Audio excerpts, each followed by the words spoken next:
আসসালামু আলাইকুম everyone, welcome back to my channel. আশা করছি আপনারা সবাই অনেক বেশি ভালো আছেন। আমি আলহামদুলিল্লাহ ভালো আছি। আজকে আমি আমার ব্লগটি শুরু করছি দুপুর থেকে। যদিও আজকে সকাল থেকেই বৃষ্টি হচ্ছে, তো এখনও দেখতে পাচ্ছেন বেশ অনেক বৃষ্টি হচ্ছে। তো বৃষ্টি দেখতে তো আমার কাছে দারুণ লাগে, তবে আমি বাড়িতে আসার পর থেকেই এত পরিমাণে বৃষ্টি হচ্ছে যেটা বলার বাহিরে। দেখা যাচ্ছে একদিন দুদিন পর পরই প্রচুর পরিমাণে বৃষ্টি হচ্ছে এবং টানা ৩-৪ দিন কেটে যাচ্ছে বৃষ্টিতেই। তো বৃষ্টির মধ্যে মা গরম গরম দুধ দিল ১ গ্লাস। তো খুবই মজা করে দুধ খেয়ে নিলাম আমি আর জারিফ দুজনে মিলে। আর এখানে জারিফ ক্লে নিয়ে একটু খেলা করছিল। আর এখন হচ্ছে গিয়ে বিকেল বেলা, আজকে ছিল হাটবার। তো আব্বা এখানে একটা ইলিশ মাছ এনেছে, মাছটা বেশ ভালোই ছিল দেখতে। আর এখানে জারিফ গুগল ম্যাপে ঢুকে আমাদের বাড়ির আশেপাশের রাস্তাগুলো বের করে ফেলেছে। এটা হচ্ছে গিয়ে আমাদের বাড়ির পাশে যে ৩ মাথা আছে ওই জায়গাটা। আমি নিজেও আসলে এভাবে বের করতে পারি না, কিন্তু ও পারে। তারপরের দিন দুপুরে মা এখানে কবুতরের মাংস ভুনা করেছিল, সাথে জানি আরও একটা কি ছিল, এই মুহূর্তে আমার আর মনে নেই। আর এখানে বিকেল বেলায় আমি গাছ থেকে পেড়ে কিছু পেয়ারা নিচ্ছিলাম। আর পেয়ারাগুলো এত পরিমাণে মিষ্টি আর ফ্রেশ ছিল যেটা বলার বাহিরে। আর রাতের বেলা এখানে মা লাউ দিয়ে রুই মাছ রান্না করেছিল, খেতে অসাধারণ হয়েছিল। আর এটা হচ্ছে গিয়ে তারপরের দিন দুপুরবেলা এখানে মা জারিফের জন্য ইলিশ মাছ জাল করেছিল, আর আমাদের জন্য করেছিল শাক ভর্তা আর বেগুন দিয়ে ইলিশ মাছ। তো দুটো খাবারই খেতে অসাধারণ ছিল। তো আলহামদুলিল্লাহ দুপুরের খাবারটা খুবই মজা করে খেয়েছিলাম। আর এখন হচ্ছে গিয়ে বিকেল বেলা, বিকেলে চলে এসেছি আমরা ব্রিজের এখানে। আর এই জায়গাটাতে বিকেল বেলা আসলে এত সুন্দর একটা মিষ্টি বাতাস হয় যেটা বলার বাহিরে। তো আশা করছি আপনারা ভিডিওতে দেখতেই পাচ্ছেন যে এখানে কি পরিমাণে বাতাস হচ্ছে। তো ওখান থেকে ঘুরে চলেও এসেছি বাড়িতে। আমি আসলে প্রতিদিনই একটু একটু করে হাঁটার চেষ্টা করি। আর জারিফ আসলে খেলার জন্য এখন আর আমার সাথে হাঁটতে যায় না। তো এখানে দেখতেই পাচ্ছেন সে তার খালামণিদের সাথে কিভাবে খেলা করছে। আর এখন হচ্ছে গিয়ে রাতের বেলা। রাতে এখানে আমি আর মা দুজনে মিলে রুটি বানাচ্ছিলাম, আর রুটির সাথে ছিল আলু ঘন্ট। তো আলু ঘন্ট দিয়ে রুটি আমরা সবাই ভীষণ পছন্দ করি। আর এটা হচ্ছে গিয়ে তারপরের দিন ভোরবেলা, এখন সকাল ৬টা বাজে।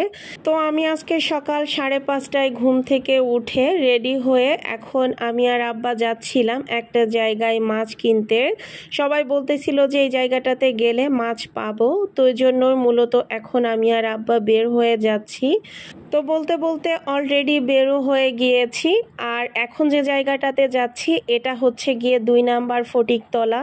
তো সবাই আমাদেরকে বলেছিল যে এখানে গেলেই মাছ পাবো, তবে আসলে আমাদের বোঝার একটু ভুল হয়েছিল। আসলে এখানে খুব একটা মাছ কখনোই পাওয়া যায় না। তো ২ নাম্বার ফটিকতলায় আসলে আমরা অনেকক্ষণ দাঁড়িয়েছিলাম। আমরা এখানে দাঁড়িয়ে না থেকে যদি অন্য কোথাও মাছ খুঁজতে যেতাম তাহলে ভালো হতো। এখানে আসলে কোনো বাজারে মাছ পাওয়া যায় না, জাস্ট এখানে মাঠের মাছ, যারা মাছ মারে তারা এনে আসলে বিক্রি করে। তো আমরা যেহেতু প্রথমে ২ নাম্বার ফটিকতলাতে ওয়েট করছিলাম, তো এই মোড়ের একদম সাইডেই আব্বার ২টা জমি আছে। তো সেখানে আব্বা জমি দেখাতে নিয়ে এসেছিল।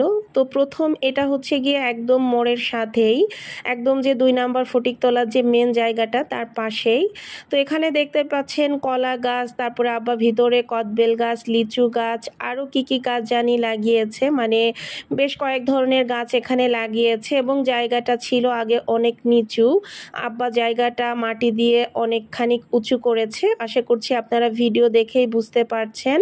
তো এই যে আব্বা এখানে পাশেই বাইকটা রেখে আব্বা আমাকে ভিতরে নিয়ে যেতে চাচ্ছিল বাগানটা দেখানোর জন্য।